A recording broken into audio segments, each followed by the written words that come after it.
بسم الله الرحمن الرحيم والسماء والطارق وما أدراك ما الطارق النجم الثاقب إن كل نفس لما عليها حافظ فلينظر الإنسان مما خلق من ماء دافق يخرج من بين الصلب والترائب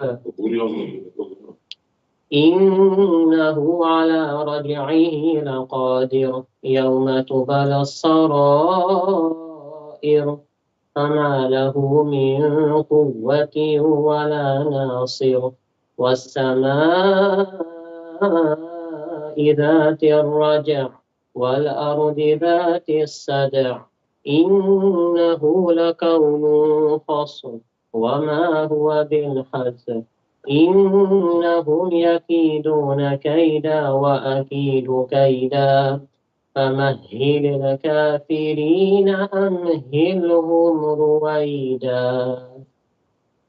جزاك الله خيرا.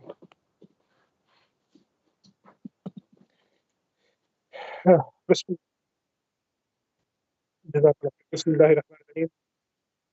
Assalamu alaikum wa rahmatullahi wa barakatuh, brothers and sisters. Jazakallahu khairan for giving me the opportunity to speak to you about one of the very important topics, which is an issue in our community, and mental health. Overall, in the whole world, mental health is a massive problem. Mental health issues are a massive problem. And in relation to the Muslims, so in relation to the Muslim community, it is even more important because, unfortunately, a lot of traditional approaches and traditions prevent major part of the Muslim communities to actually seek help, or to even mention there is a massive amount of stigma attached to it in the communities, and that really creates a lot of problem for people to even understand it.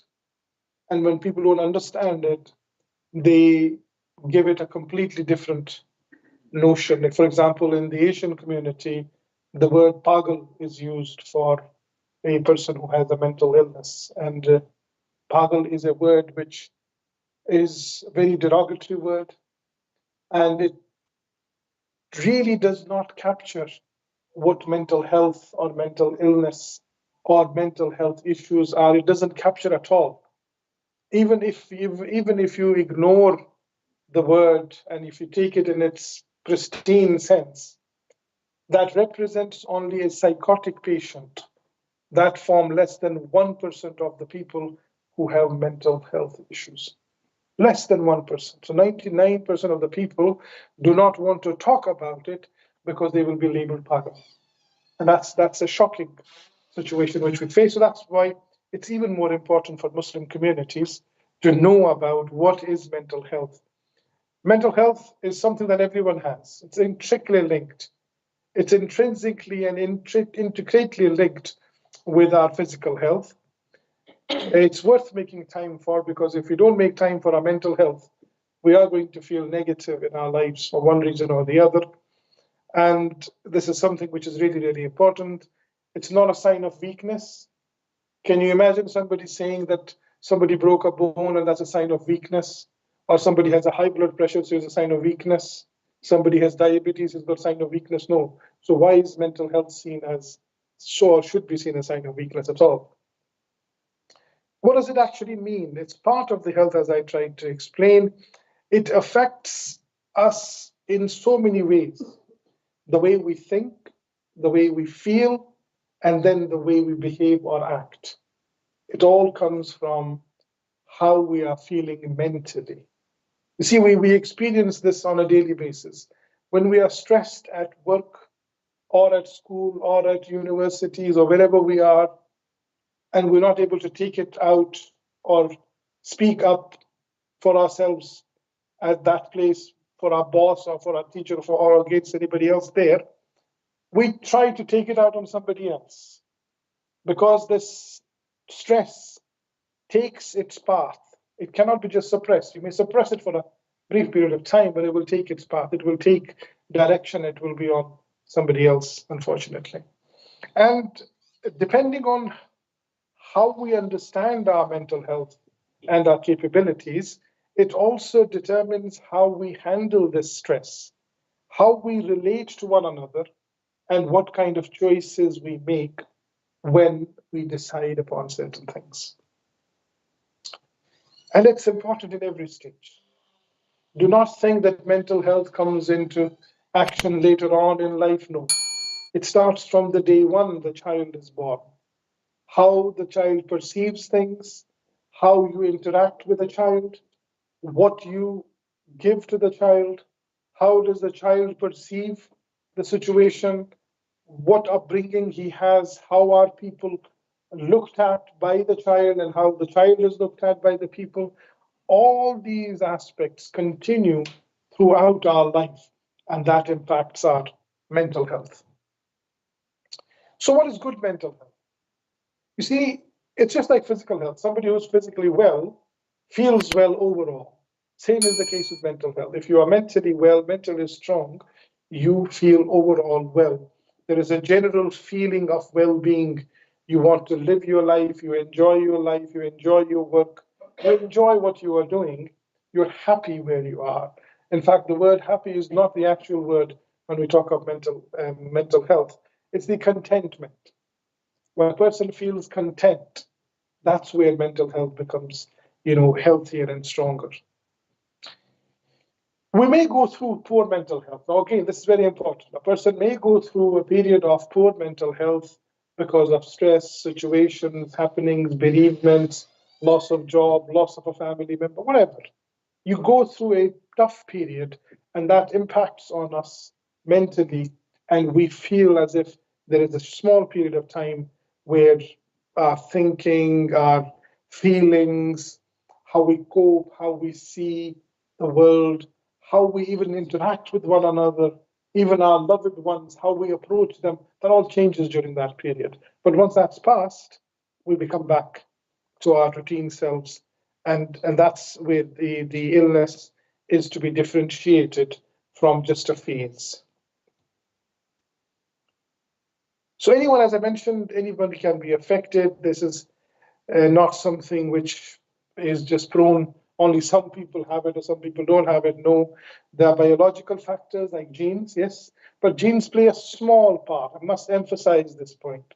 A tiny, tiny, tiny part of genes or gene-based is played when it comes to mental health. Say, for example, if somebody's dad has a mental illness, that doesn't mean the child will have a mental illness automatically. That's a very, very small part. In fact, you are more likely to get diabetes if your mom and dad had diabetes than you are to get your mental illness. So that's how it's correlated. Life experiences, trauma, abuse, they are much more important determinants or precursors of mental illness. Family history, again, as I mentioned, there's a small part of that. What does positive mental health do to us? We realize our full potential. We're able to do what we are capable of doing. We cope better with the stresses of life, because life cannot be without stresses. No life is without stress. Stress is a part and parcel of our life. You will be tested. We will be tested in our life. And our work is more productive, more efficient, and we make meaningful contribution to the society. You see, a person, why I mentioned this meaningful contribution to the communities, is humans are not designed from a mental makeup. We are not designed to be selfish. We're just not designed to be selfish. Although a lot of the time people behave in a very selfish manner, but we're not designed to be selfish. We're not designed to stay in isolation. People who may be very rich or considered as successful from a material perspective, but if they isolate themselves, their mental health becomes poorer and poorer and poorer. You have to interact. You see, there are two classical chemicals that are secreted in our brain. One is dopamine, and the other one is serotonin. Yeah, dopamine is secreted when we get something, when we want something, when we desire something. Yeah, it's released, and it makes you happy for a short period of time. Whereas serotonin is another chemical which is secreted when you give, when you contribute, when you do something for others. And when that is released, and when that's released in the brain, that gives you contentment, which lasts longer. Happiness and joy is short-lived, but this contentment is a longer lasting event. That's why contribution to the communities, being part of the community, working with the community, being involved with the community work improves your mental health, keeps your mental health positive. If a person thinks that he is going to be just isolated and I, me, and myself, their mental health gets poorer and poorer by the day. They don't realize it initially, but they come to know it later on when the time has passed. So when a person first experiences something in relation to mental illness, they become quite worried. And I'm losing my mind, I can't concentrate, I can't focus, I become very irritable, I become very angry easily, I don't want to see anybody. These are the kind of things that people say.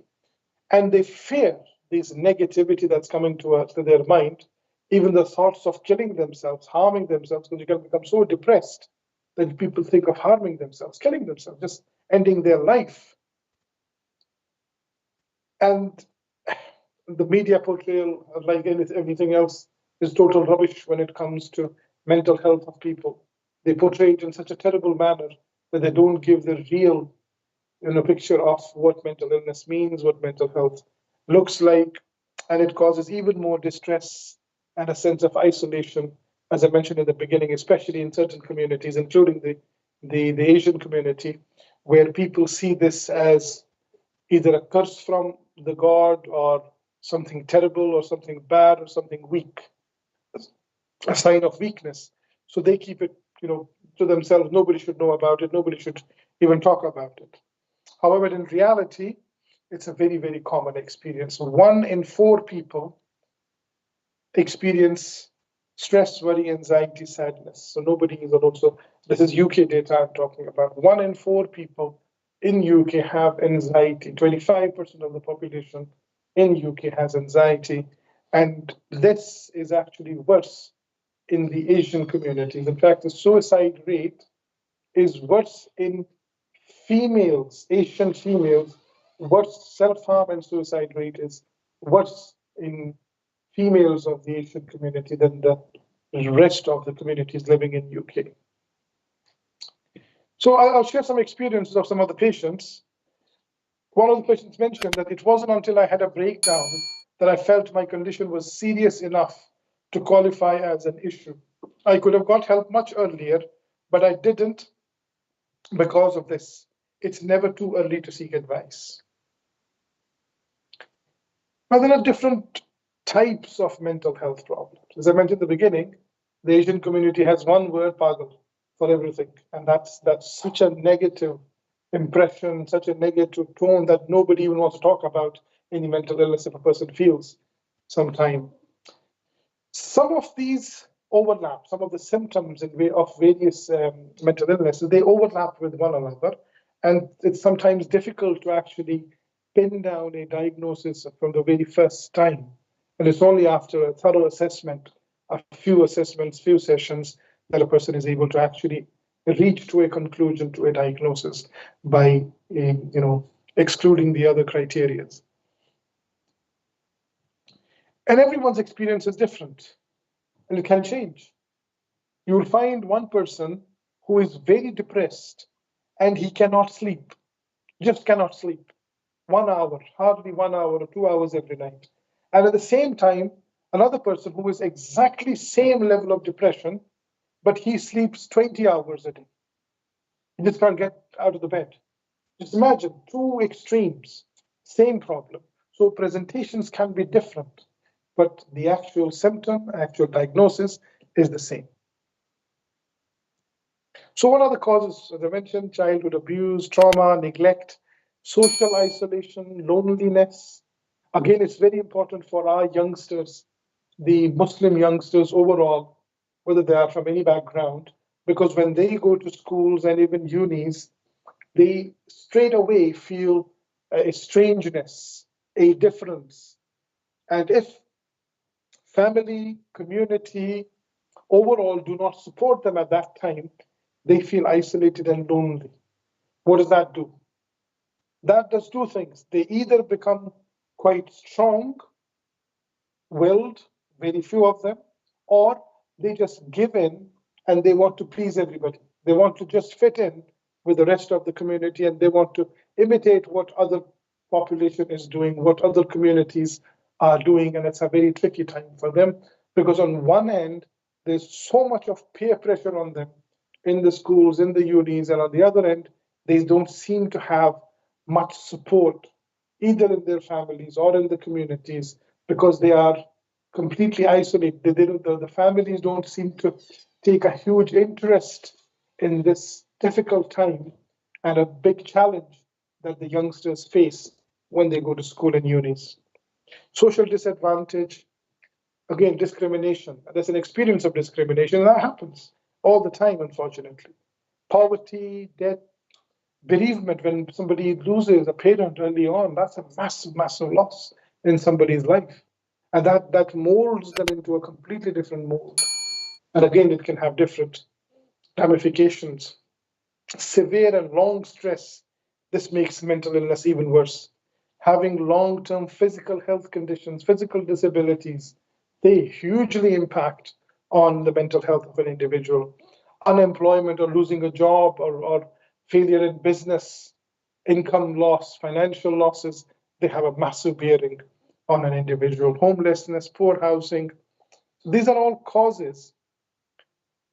Drugs and alcohol, domestic violence, again, something which is not usually talked about. Bullying, massive problem now in UK. Bullying is a huge, huge problem for children in schools, especially.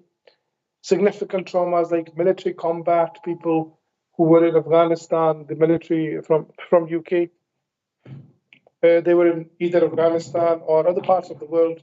They've come back, and majority of them have got PTSD, the post-traumatic stress disorder, because at the end of the day, everybody is a human being. When you are put in a situation, it's the extreme condition. You tolerate it for some time, but then it comes out in the form of mental illness. And I mentioned about physical causes, especially head injuries, head traumas, that can lead to a lot of mental health issues. Now, how, as I mentioned, my topic today is Islamic approach to it. So before I go to the Islamic approach, we need to look at what's the traditional approach. How do people traditionally, in most communities, react to this? People are usually pressured to conform to society and follow a traditional path without any discussion or question. Like, for example, we talk to our youngsters and say to them, okay, you're not going to do this, you're not going to do this, you're not going to do this, you're going to do that. There's no discussion, there's no understanding, there's no why. And if the child asks the question, why should I do this? He's scolded, oh, this is Islam, this is tradition, this is Muslim. Another story. That's not the way to do this. Gone are those days. Those days are gone, those generations are gone. You might want to do that, be my guest, but you'll be creating problems for yourself and for the community. Those days are gone. You have to have an answer. You have to sit down with the children and explain to them why, how, when, and where. Then and then only they will be well equipped. They will understand why our tradition is like this. Why do we need to do this? Why should we not indulge in this? They need to be really properly geared up to these things, because otherwise, if they don't get an answer, then that takes them into a double mindedness, and they always are unsure about what is being said. And when they are unsure, then that's what the Prophet, peace be upon him, mentioned, that when there is doubt, shaitan goes to work. That's the factory of shaitan. Doubt is the factory of shaitan. If anywhere there's a doubt created, shaitan goes to work. So the pressures are, as I said, always there, and discussions and debates are something that need to be definitely had. Is there a creator? We believe in Allah. Change times, we need to have that answer. We need to understand ourselves, talking about parents, before they have those discussions with their children. So these are some studies about the social norms, and they suggest that when faced with a tough, possibly ethically laden choice, we're more likely to do what we think society wants us to do instead of what we feel in our hearts is fair or morally right.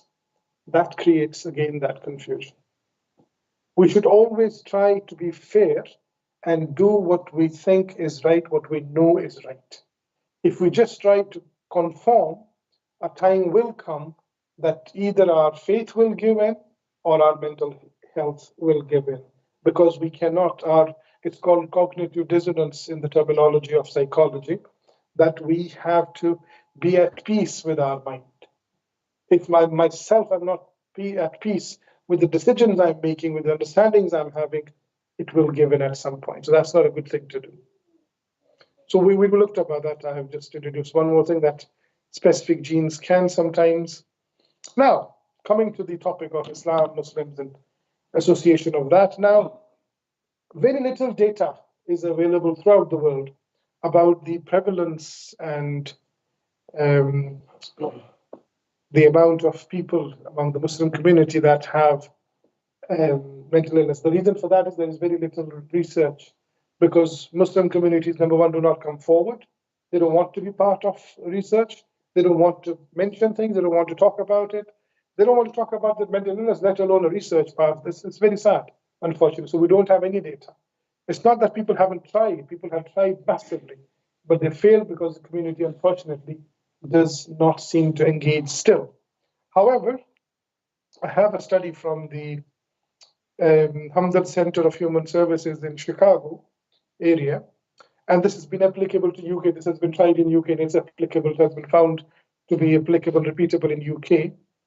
These are the kind of diagnoses we usually have. Adjustment disorder. Adjustment disorder means when we are coming to somewhere, like for example, we have come to UK, our first generation and second generation struggle to adjust to the new system. Similarly, somebody loses a job and he or she struggles to adjust to that new reality. Finding it hard to adjust to new realities is adjustment disorder, and they form the major part of the mental illnesses in Muslims. Now imagine telling somebody that you are pagal, the word pagal, if he's just trying to struggle to adjust to the new realities of his life. That's totally unfair, as you can see.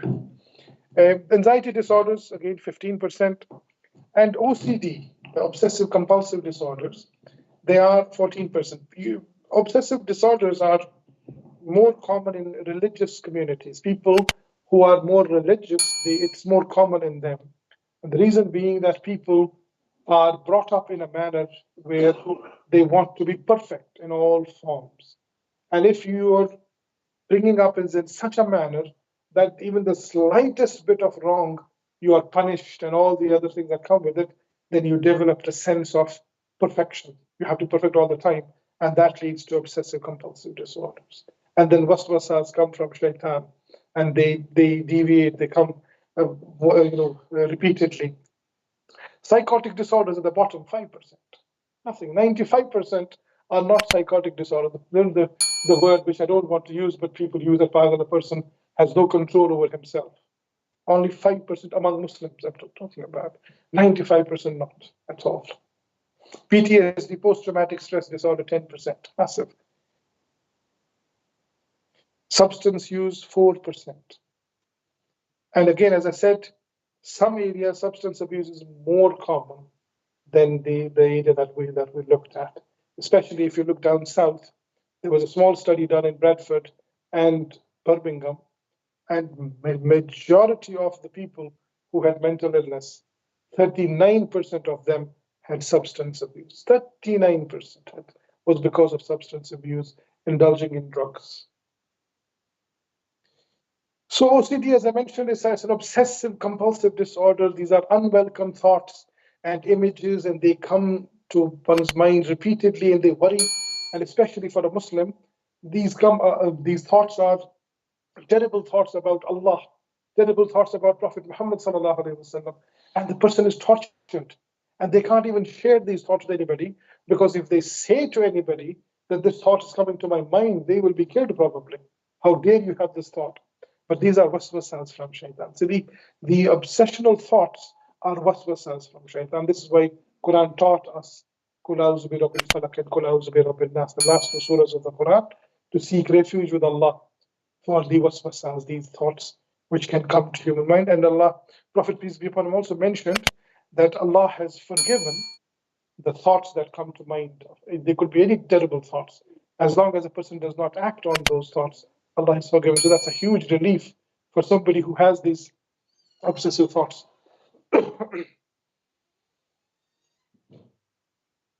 So the usual obsessions are like a person repeatedly checking the door, repeatedly checking whether the gas is off or not, switches are on or off, because they can't change in their mind. They think something bad is going to happen.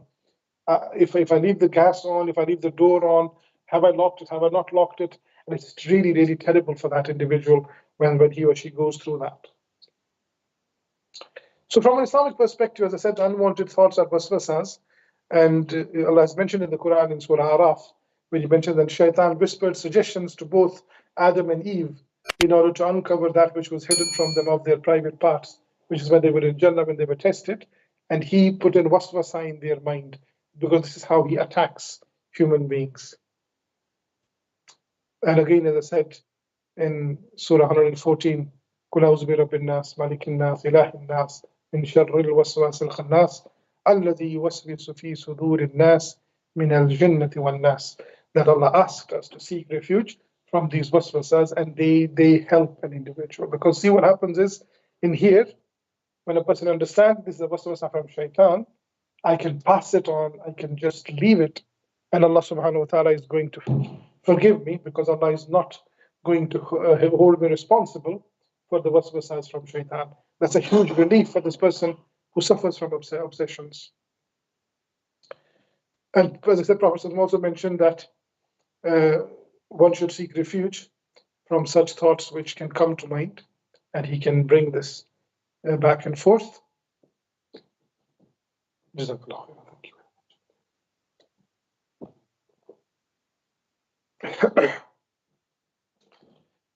So these thoughts can sometimes be just mild, a slight bit of worry, and that's all, and then they go away.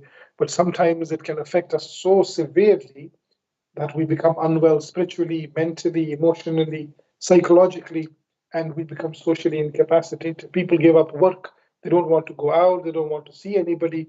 They don't want to have any connection with the world. And that's what requires treatment. This is what Allah mentions repeatedly in the Quran, that once you are even reciting the Quran, you should start by saying, A'udhu billahi minash shaitanir rajim, Bismillahir Rahmanir Rahim. You should ask Allah's protection, even when you're reciting the Quran, so that it becomes quite clear to you that Allah subhanahu wa ta'ala is the protector from shaitan. So again, I mentioned this before, that Prophet mentioned that he will not hold anybody responsible if waswasas arise in one's hearts, because my nation has been forgiven up until they don't express it or they don't act upon it. Excuse me. Now, Islam has a concept of nafs, which explains to us the psyche or the mind of a human being. And it addresses psychology and neurosciences as well as psychiatry through this. Due to this multi-dimensional use of the word, the Arabic language, because it's hard to translate the word nafs into a single single kind of word, but it's your personality, your heart, your mind, your psyche, your soul.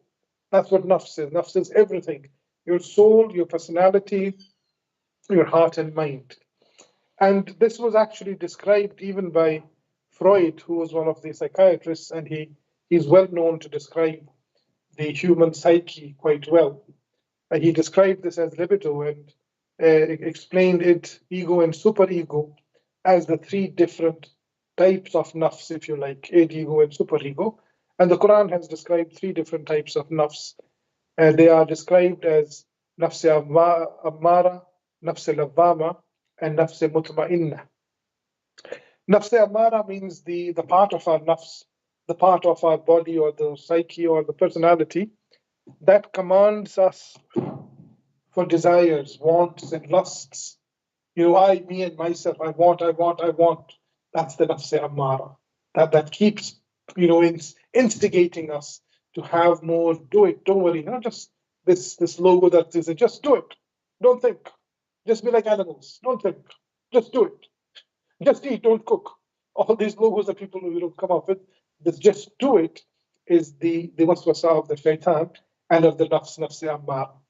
The second nafs lawwama, and nafs ammara is described in Surah Yusuf 12 to 53. And nafs lawwama is described in Surah Qiyamah 75, second verse, where Allah says that this nafs lawwama is the one which is the controlling, the preventive one. It's like a conscience. It's like a conscience in our heart where we try to do something and it immediately pops up and says, no, you shouldn't be doing this. You shouldn't be doing this. You shouldn't have done that. That voice, that inner voice that tells us you shouldn't do this, you should not have done this, that's nafs lawwama. And Surah Qiyamah has used this as a sign of Allah and as a sign of the Day of Judgment. Because if we were just animals, if we did not have anything to do with the Judgment Day, then why do we have this conscience? Why do we have this inner voice that tells us, don't do this, you shouldn't be doing this? Why and how? That doesn't make other sense. The third one is nafs mutma'inna. Nafs mutma'inna is the contented, the peaceful soul. And it's mentioned in Surah Al-Fajr 89, where Allah mentioned that on the Day of Judgment, I will say, Ya ayyuhan nafs al-mutma'inna, irji ila rabbiki radiyatan mardiyah, wadkhuli fi ibadi wadkhuli jannati. That on the Day of Judgment, I will mention to this nafs mutma'inna, that person, that soul, that lived the life with itminan, tamanina. Tamanina means a person was contented. He attained this balance. The balance, this is a problem throughout the Muslim world again. Every masjid I go, there's always a problem with the masjid. Subhanallah. I think probably it's just a connection. Yeah. So nafs mutmainna, as I mentioned, is a person who has managed to balance this first two, nafs ammara and nafs lawwama, trying to get everything, trying to hold everything, and trying to stop from everything. The balance between the two, the right balance, when a person attains that right balance, that's nafs mutmainna. A person is happy, is content. You see, contentment and happiness are two different things. Happiness is just, you want to be happy. Whereas contentment is whatever a person has, a person is happy with that. Only things make you happy, that's happiness. But whatever a person has, he's happy with that. That's what contentment is. So Quran explains these, quite clearly. So if we give in to the nafs ammara, it means we are subjugated by self. We are ruled by the self. So we are ruled by our desires. Yeah. And Allah mentioned this in the Quran, where He describes that, have you seen him who takes his own lusts, his vain desires, as his ilah, as his God? So he's actually making his wishes and whims as his God. And Allah, knowing him as such, left him astray and sealed his hearing and his heart and put a cover over his sight. Who then will guide him after Allah? Will you not then remember? Nafs lawwama is again our consciousness, as I mentioned, and nafs mutmainna, I explained, is the one that gives us the right balance in this world. So how are these three nafs affected? We looked at that quite clearly, I described them. So I will just mention one of the du'as of Prophet, peace be upon him. Nafs mutmainna is a continuous development of our nafs, of objectivity, of unbiased approach to learning and seeing things as they really are. And Prophet ﷺ used to make this dua on a regular basis. He used to say, Rabbi arini haqa'iqal ashya'i kama hiya. Oh my Lord, please show me the true nature of things as they really are, not as I want to see them. No. Rabbi arini haqa'iqal ashya'i kama hiya. Oh Allah, show me the true nature of things as they really are, not as I want to see them, without any bias, unbiased, pure objectivity. When a person makes this his motto, that you look at things with absolute objectivity, with complete lack of bias, totally unbiased, that's when you get the truth. That's when you get the qalb saleem, and that's when you get the qalb mutma'inna, nafs al-mutma'in. Because if we are biased, one way or the other, we will never attain the truth in real sense, and we will never attain nafs al-mutma'inna. This is a lovely dua to remember, memorize, and actually act upon. Because this is another problem we have, unfortunately. We memorize du'as and everything, but sometimes you don't even know the meaning of that, and very few, illa mashallah, people actually act on that. It's the actions that are much more important. Nafs al-mutmainna is an action. It's not inaction. So something very important to understand now. What is the Islamic perspective of mental illness, and how do Muslims approach that? What does Islam say, and what do Muslims do? It's to understand Muslims, when a major life crisis happens to them, they increase in their religious activity. You'll find a person loses a job, he'll be in the masjid, guaranteed.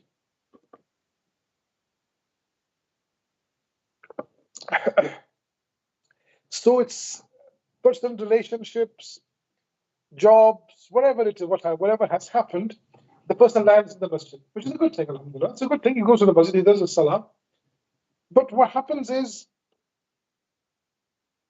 over the time, a person realizes that all he is doing, he is not taking head on the problem. You see, we have a very strange understanding about our deen. We think that if I increase my salah, my business is going to boom. Yeah? We think that if I do more zikr, somehow my relationship is going to get better. Allah hasn't promised that. Allah has promised that if you do your salah, you give your zakah, you perform your hajj, you do your fasting, I will reward you in the hereafter. That's the perspective of Quran. Quran doesn't. We have made this a business, unfortunately. My business is not running, masjid. I don't have a child, give money to sheikhs, this and the other. That's a business. It's not worshipping Allah subhanahu wa ta'ala. And we try to do the same with our relationship issues, mental health issues, stresses, that we think that we go to which is a coping mechanism, which is good. Alhamdulillah, we have that coping mechanism. It helps, but it does not solve the problem. So what we do is known as spiritual bypassing. We try to get spiritually better, but we at the same time bypass the main issue. If a woman or a man is having trouble with their relationship or domestic abuse, for example, increasing your salah is not going to change that. Increasing your zikr is not going to change that. You're increasing your salah, mashallah, well done. You're increasing your zikr, excellent. But you're not solving the problem. If you want your mental health to improve, it will not improve just by improving your Quran recitation, salah, or zikr. That's what we do, unfortunately. And that's why we don't seek help. So what happens is, I'll share one of the patients, a Muslim patient's response in this thing. She said, I did exactly this. When my engagement was broken off, I turned to God to feel better and to heal my broken heart. For a short time, it helped. However, as the years went by, I found myself closed off from the thought of another relationship. Friends and family would try to introduce me to other marriage prospects, and I found it hard to open up to them. I was guarded, standoffish. I found it much easier to delve deep into my ritual practices such as praying, reading the Quran, performing more frequent zikr. Deep down, I knew I had issues I needed to confront, but I was completely unaware of what to do about it. So I just numbed my issues by ignoring them and increased my religious practices to temporarily find some internal peace. Eventually, I became more and more unhappy. I did not like the person I was becoming and started reading self-help books to understand myself. And that's when it started to help the problem. Now, from the psychiatric perspective, Muslims do three kinds of bypasses. Or there are three kinds of bypasses among the Muslims. Number one, the good servant. This type of person is someone who spends an extensive amount of time and energy volunteering, participating in spiritual events, activities, while close, intimate relationships often are neglected and they suffer. This person tends to exhibit the traits of compulsive goodness. He has to be good all the time, but what happens to the relationships, what happens to the family is none of his concern. Oh, he doesn't give that much of importance. Second is the turn the other cheek bypasses. This type of person does not confront or deal with his or her negative feelings, such as anger. Instead, this person is likely to swallow his or her anger, which is something that he or she probably has learned early in life. Often these individuals are known to be quite quiet over time, but become passive aggressive as time passes. Passive aggression is worse than physical aggression.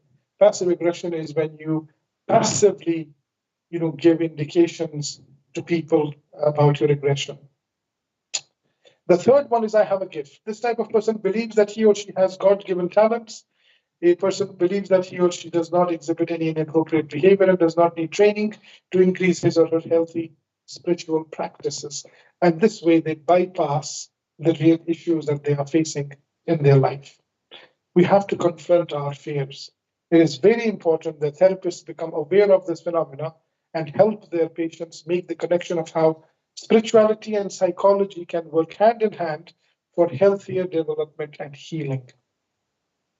If someone is engaged in ritual practices and still feels unhappy or dissatisfied with his or her life, then a helpful starting point is to examine their personal relationships to become more self-aware. How can one do this? Simply by curiousness. You have to be curious, genuinely asking themselves some key questions such as, what issues do I struggle with in my relationship? If it's a relationship issue. Why do I become angry so quickly? Or why do I stay quiet about things that hurt me? It could be either way. Do I tend to make a big deal over small things?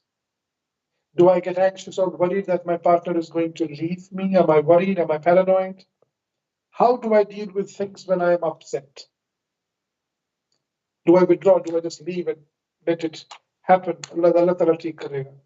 Why do I ignore my feelings and just forgive the person to keep the peace?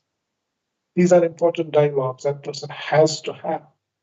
You see, Allah subhanahu wa ta'ala has mentioned us in a hadith Qudsi that angels went to a particular, very well known hadith, that they went to destroy a particular nation, and that there was a person who was praying all the time, and the angels came back and asked him, Ya Allah, there is somebody who's praying. He said, start from him. He said, start from him, start the destruction from that individual. I have not sent people to stay in their caves and guards. I have sent them to make a change. The change is the responsibility of human beings. Allah Ta'ala karega is a negative term. At the end of the day, Allah has the power. He is the ultimate power. He makes things happen. But He says to us quite categorically in the Quran, Inna Allah la yughayyiru ma biqawmin hatta yughayyiru ma bi anfusihim. Allah never changes anything, any state of any nation, any people, unless and until they start changing themselves. The change has to start from us. Change is not with Allah. Allah helps that change. Allah makes that change happen only if we start the process.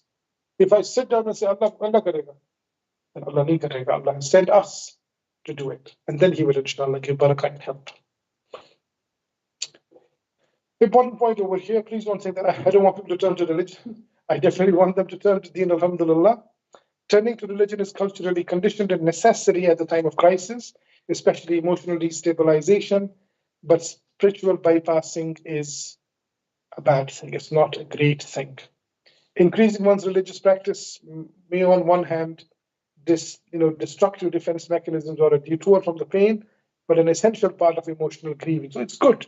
There is goodness in, alhamdulillah, in this emotional bypassing of one sort, but not being able to turn to religion would have most likely created additional chaos and disarray. No doubt about that. So this fulfills a huge part of it, but it does not solve the problem, as I mentioned at the beginning.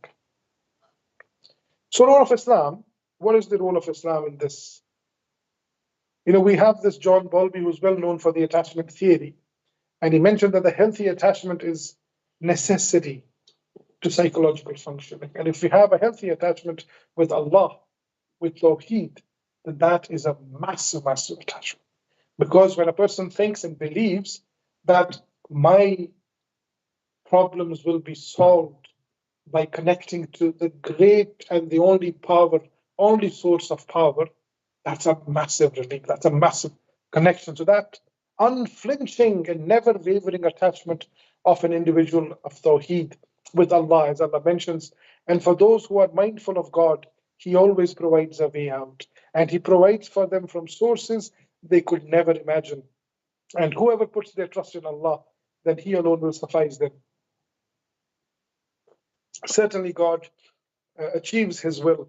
God has set a measure for everything. So Allah mentions this. But bypassing won't heal you.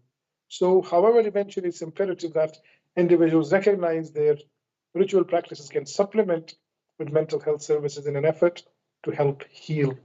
The only way forward is to heal in true sense through pain, not around it. You have to go through that process to know what the problem is, what the issue is, and solve that.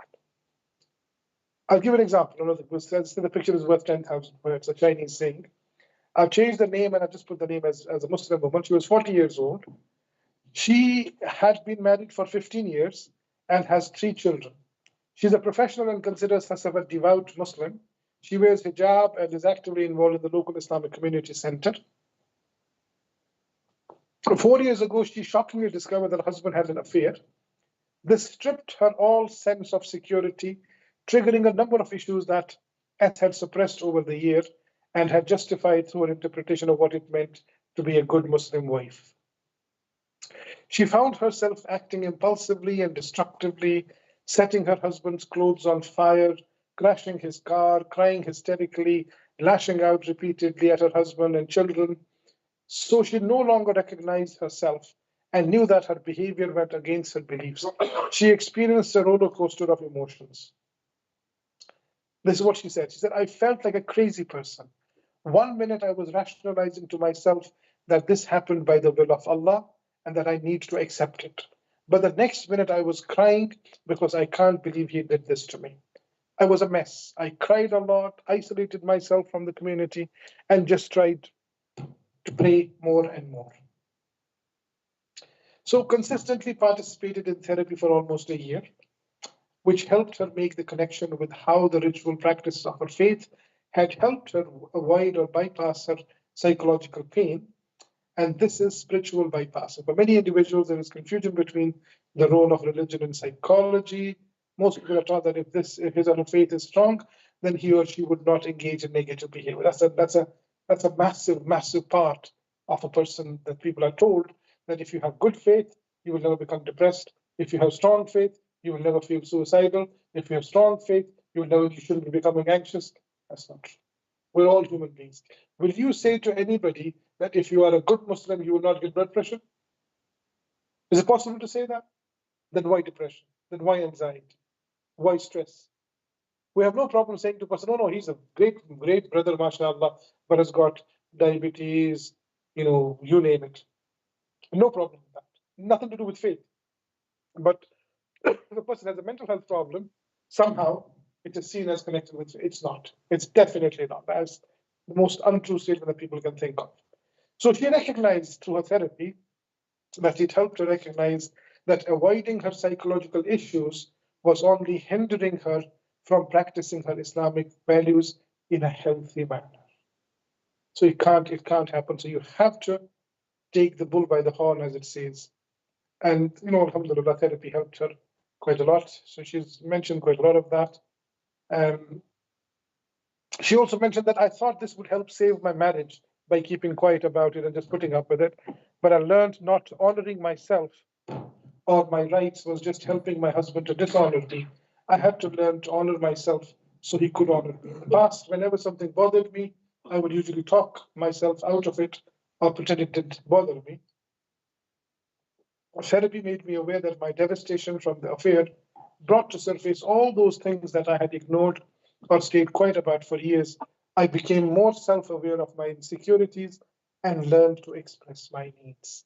That's something which is important, really, that people need to realize that. So family helps hugely in this. If family is there, they empathize, they have got moral society there, ethical values, support and help. That goes a long, long way. Because if you feel on your own, it becomes harder for people to actually cope.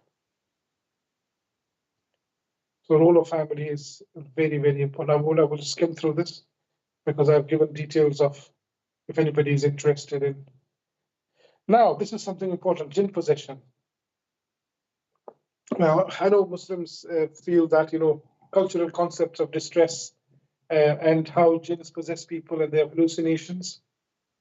The same study, which I mentioned earlier on, from about 551 patients that were screened, 118 were eligible for participation, and among them, 43% were positive that their psychiatric symptoms were caused by jinn. Now, we know that jinns exist. We know that Allah has created jinns. But we also know that jinns were the ones that were inferior to us. They were made to do sujood to us, although shaitan didn't accept that. And that's why shaitan is in constant fight and battle with us. But associating psychiatric symptoms to jinn and superstition is another problem that we face in our community. As I mentioned, 43% of the people said that their psychiatric symptoms are not psychiatric symptoms, it was just jinn had come and jinn was doing this. And 27% thought not, and 15% were in doubt.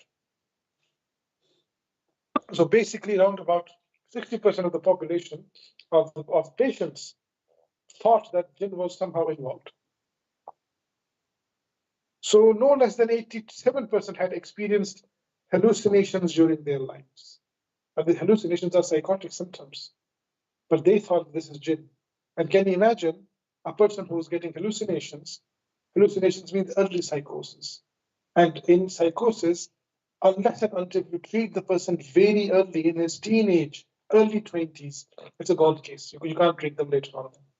Later on, it's just a matter of managing them. Can you imagine this person being beaten up by the Imam Sahib and the Maulvi Sahib?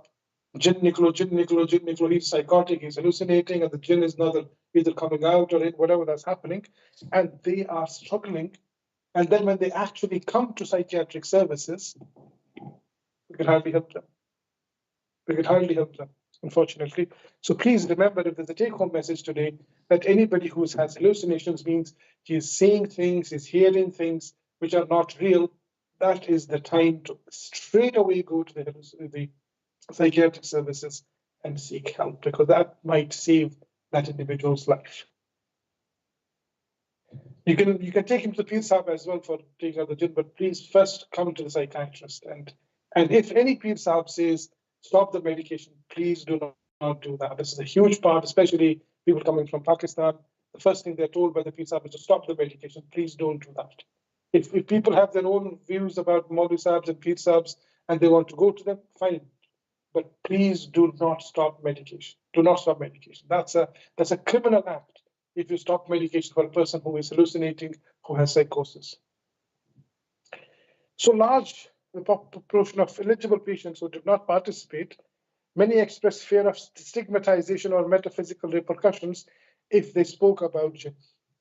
So again, they said that it's easier to say it's jinn than if I say it's psychosis. Because jinn, everybody's, jinn, that's it, no problem. But if he has psychosis, then, it's a pagal.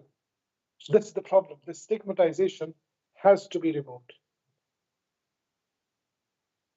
So when we explore the symptoms, when we explored in those, again, in the same study, these symptoms, the participants had either anxiety, obsessive compulsive symptoms, and aggression attacks and nightmares. And they thought that to be jinns. Physical pain, people have physical pain, sadness, suicidal thoughts, weakening of the legs, headaches, insomnia, brooding, flashbacks of traumatic events that had happened with them in the past, and incubus phenomena. Now, this incubus phenomenon I'll describe to you. This is something which people ascribe to definite jinn, and they think that the jinn has come to them. What is incubus phenomena? It's a paroxysmal sleep-related disorder. See, when we sleep, from the Quranic perspective, from an Islamic perspective, when we sleep, our soul are removed from the body temporarily, but there is still some connection. It's not removed just at death. At death, it's completely removed, but there is some connection. This is why when we are sleeping, we sometimes are having a dream and we get a kick. Sometimes we push our leg. We may have fallen in our dream and we literally push our leg, although we're falling in our dream. Why does that happen? Because the soul is still, although the soul is traveling and seeing all those dreams, but it still has a connection with our body, and that happens practically. And all of us have experienced this in our life. So this incubus phenomenon, a lot of things happen in the sleep-wakeful cycle. When we're about to sleep or about to wake up or suddenly wake up during nighttime, there's a lot of experiences which people have. They are called hypnagogic and hypnopompic experiences, which are totally normal experiences. There's nothing abnormal about them.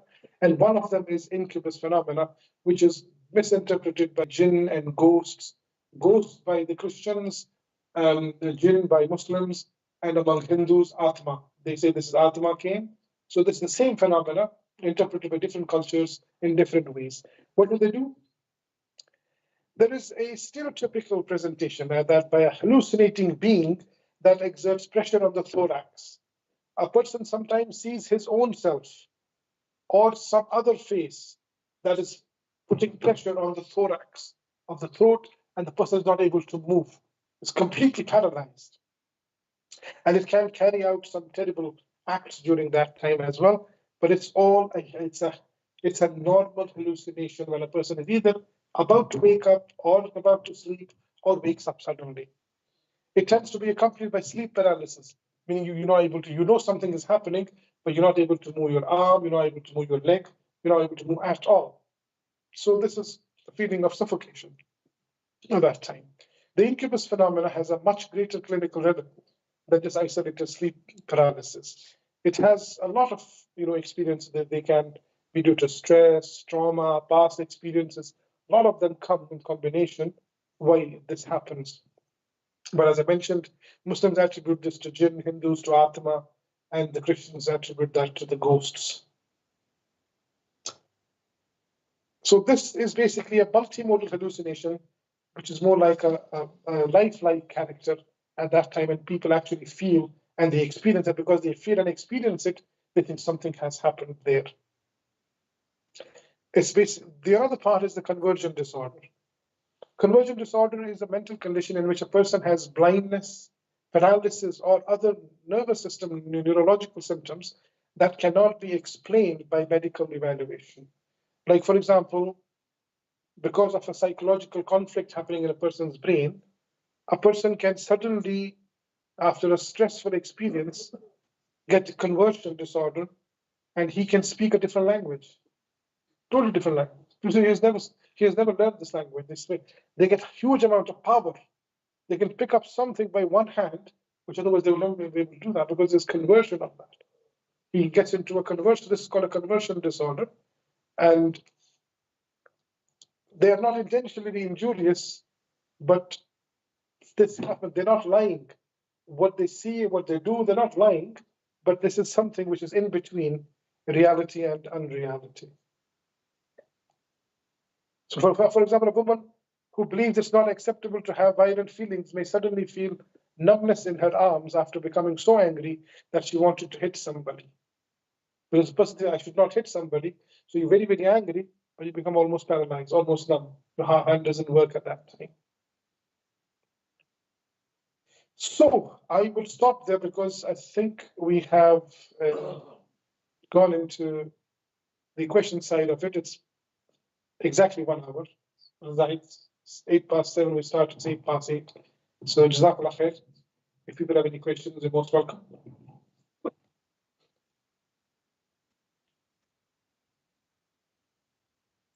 Yeah, yes, so good. Yeah, Jazakallah. Thank you very much. Yep. Everything crystal clear? Yeah. Please go ahead. I have quite a lot of questions, actually. Okay. I apologize for that. Okay. And I want to preface it by Outreach saying project does the dawah stalls up and down the country, inshallah. Please support us. Assalamu alaikum wa rahmatullahi wa barakatuh. لبيك اللهم لبيك لبيك لا شريك لك لبيك إن الحمد